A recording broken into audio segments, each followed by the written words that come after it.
Hi, welcome to Leadia Fest Live. I'm Johanna, and My name is Koray. we are the Leadia co-founders. So this is the first episode that we're doing of Leadia Fest Live. Leadia Fest Live is where we go beyond networking and journey towards co-creation 20 minutes at a time. So remember, please subscribe to our YouTube channel and our X account, Leadia Festivals. For today's episode, we will be talking about beyond networking, the new age of co-elevation. So, first of all, you're all welcome and nice to see you. Just a moment, I'm trying to arrange the light for you to see us a little bit better. Let's see how it will be. Yes. As it is our first live stream, we might have some technical problems. Please bear with us. What is Leadia, in fact? Let's first discuss about it. Leadia is our passion project, where we live together, where we create, grow, and build together, where we enjoy the life together. Basically, it's a co-elevation structure for all of us. And Leadia Festival is the first gathering of Leadia Festival, Leadia, where we are feeling like what we can do together and where we can build stronger connections while we are traveling in a city location. Right, and Leadia Festivals, we're calling it a unique way to go beyond networking. Because it's not just about meeting new people, but what do you do after? What do you go beyond meeting them? How do you nurture those relationships up until you reach that point of co-elevation, which is really the whole idea of why we want to put together this community anyway. So maybe you can tell them something about co-elevation. Co-elevation, in fact, is the structure which everybody is supporting each other to grow and be better every day. Not only about the business, about the personality, about exploring new things every day and rediscovering who we are and what we want in your life. Basically, living in an environment like big cities, metropolitan cities, is really consuming us.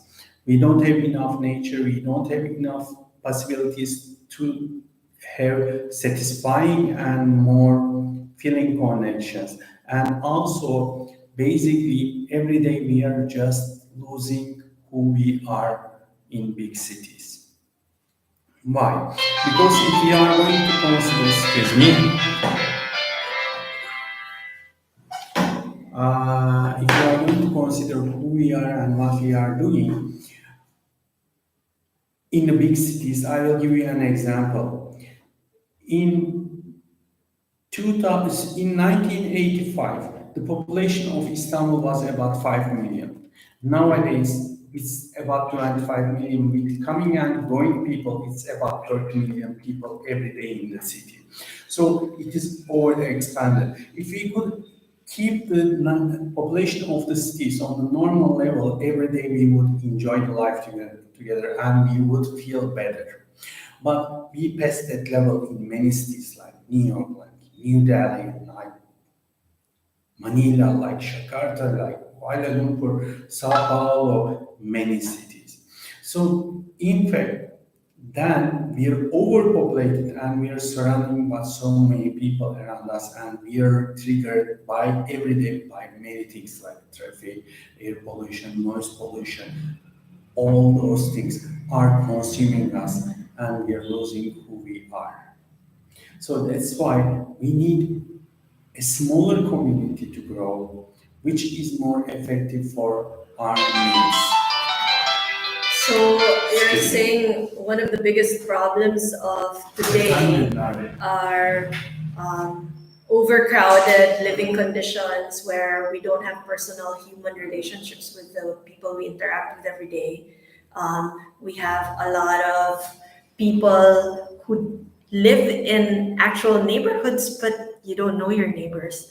And I guess this is the seed idea that made us push forward this with this big dream of gathering like minds, people with like values together in one place where we can interact every day, have those unguarded moments where you can actually um, have that possibility of deepening a relationship, not just with a normal chit chat or hi hellos. So, this is the seed idea that we are building on when we network. Like, how do you bring back that feeling of neighborhood when you get to know someone for the first time again? And this is something we've been stretching to have as by design the way we put new people together in a city. So beyond networking, the Leadia way is how would you describe it, honey?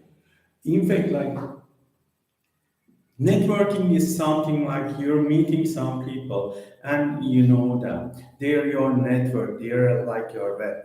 But we need more closer connections, which we know those people, how they will think, how they will process things, and how they can help us, how we can help them.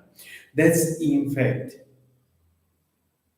more than just networking. Networking is like someone you know and is in your network, and in a party you met or in a social environment you met, you change the cars. Those are your networks, but they might not be useful, or you cannot count them when you really need them. But if you are going to build strong relations with those people, if you're going to spend more time, if you are going to exchange more things in social life, you're going to be more than just a network, just a connection. You have bonds between you. So that's in fact beyond the networking.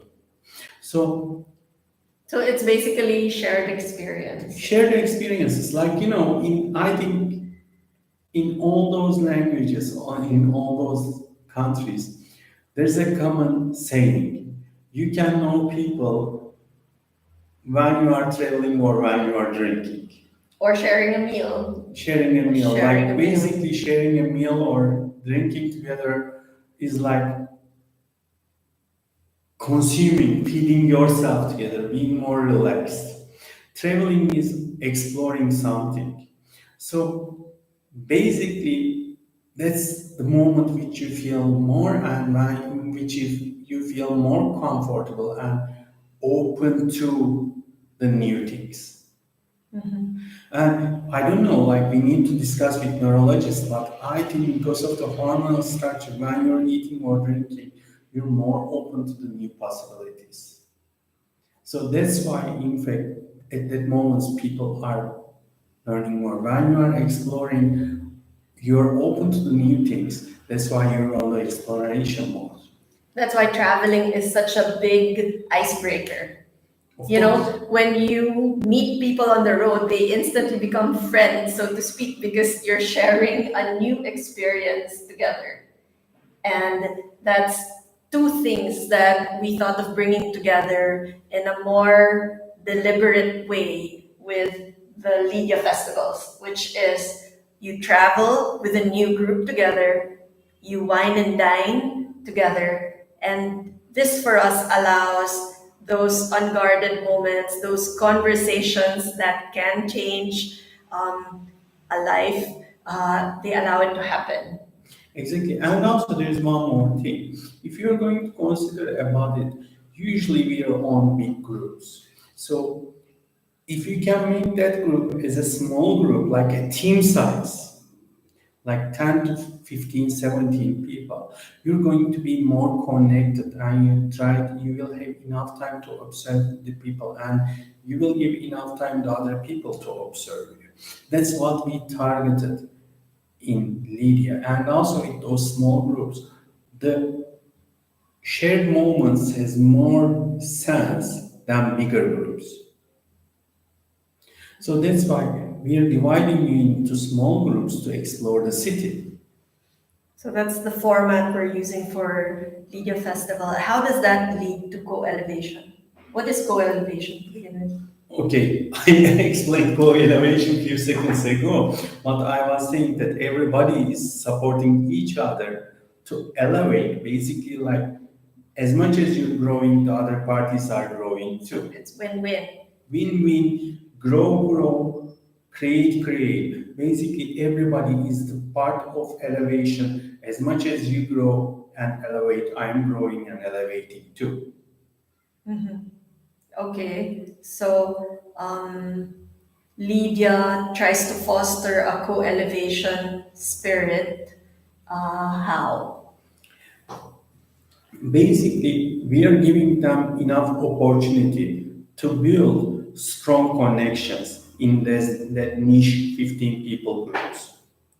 And they know each other, they build stronger connections, and all the conversations about the explore the possibilities. And of course, the best possibilities are to create together or collaborate.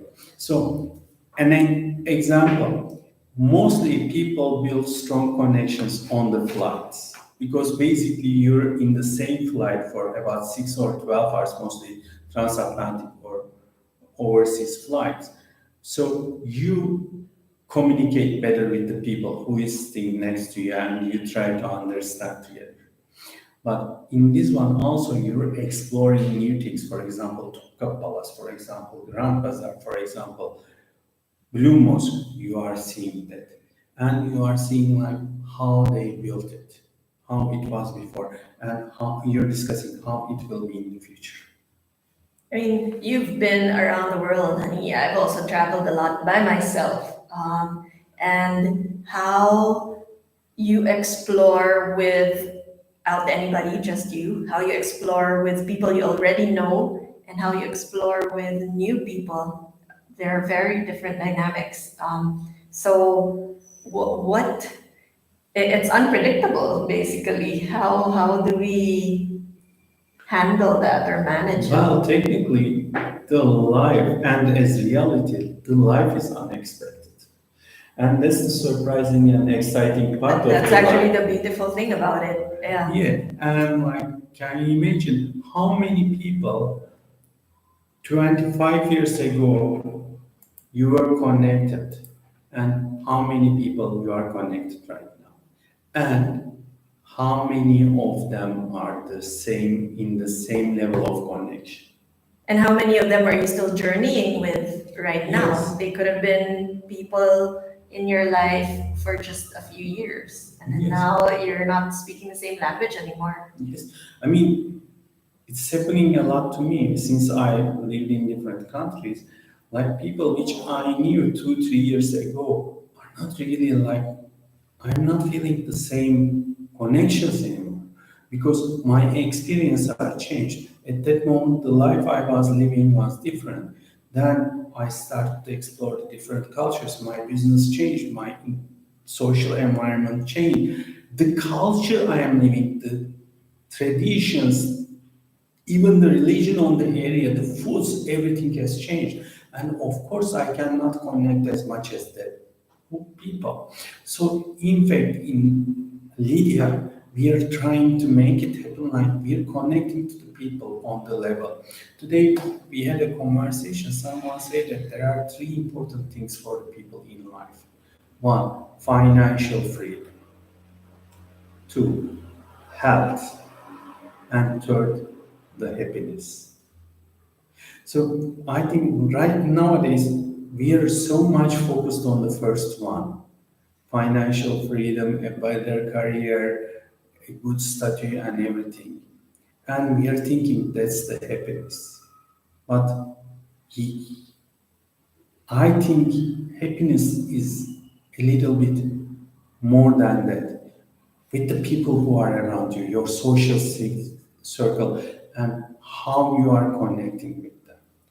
I mean, along those lines, I think it's important also to share that we are not just putting you together with a random group of people in Leadia Festivals. This is a selected group of people who value the same things. which are collaboration, uplifting each other. That's why the journey is a journey of co-elevation. respect,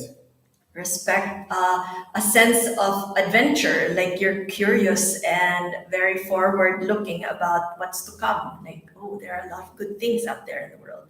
So this is the kind of people that we're putting together in the same circles to have a conversation and see what happens. So that's where magic happens. And also, when I'm saying about respect, it's not like respecting the rules or respecting to elder people. No, it's about respecting the other ideas. We might not share the ideas. We might not be agreed about something, but we must respect to the other parties have ideas and they have personalities, they have preferences. And in media, that's the thing. Your gate pass is not your race. Your gate pass is not your religion. Your gate pass is not your academic education. Your gate pass is not the amount of money you have. Your gate pass is your personality, how you are contributing to society, how you are open to the other people. Okay, so we have a comment here from Veronique, who will be joining us in episode 2 later on today. She says there is a big difference between a social media connection and a live in-person connection as well. So this is interesting because we're going to dive deep into that. What is an in real life connection and networking, and how is it more beneficial or more effective in building co-elevation? Right? So we'll see you again in a few hours. So that's 6:30 p.m. CET for episode 2 of Beyond Networking of Leadia Live today. So, See you 6 hours later. Bye bye. see you. Bye bye.